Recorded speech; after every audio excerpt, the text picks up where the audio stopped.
আগে থেকেই মসজিদে নববীতে কোরআন শিক্ষা কার্যক্রম চলত, তবে তা ছিল সীমিত পরিসরে, মূলত মদিনায় বসবাসকারী শিক্ষার্থী ও স্থানীয়দের জন্য।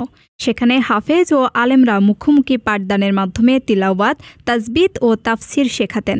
বিদেশি দর্শনার্থীরা বা ভিজিট ভিসাধারীরা এসব ক্লাসে অংশ নিতে পারতেন না।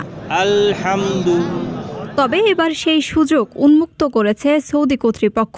মসজিদে নববী এখন থেকে ভিজিট ভিসাধারী সহ সব ভিসাধারীদের জন্য কোরআন শিক্ষার ক্লাসে অংশগ্রহণের সুযোগ দিয়েছে।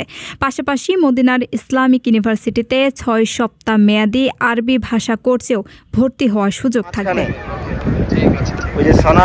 মসজিদে নববীর প্রতিদিনের ক্লাসে শিক্ষার্থীদের দক্ষতা অনুযায়ী স্তরভিত্তিক পাঠদান হয়। প্রাথমিক পর্যায়ের শিক্ষার্থীরা কিরাত ও উচ্চারণ শেখেন, আর উন্নত স্তরের শিক্ষার্থীরা কোরআনের তাফসির বা ব্যাখ্যা অধ্যয়ন করেন।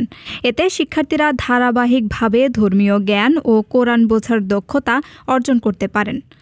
অন্যদিকে ইসলামিক ইউনিভার্সিটির কোর্সে পড়ালেখা ও কথোপকথনের চর্চা হয়। বিশ্ববিদ্যালয় ও মসজিদে নববীর অবস্থান কাছাকাছি হওয়ায় উভয় কোর্সে একসঙ্গে অংশগ্রহণ করা সম্ভব।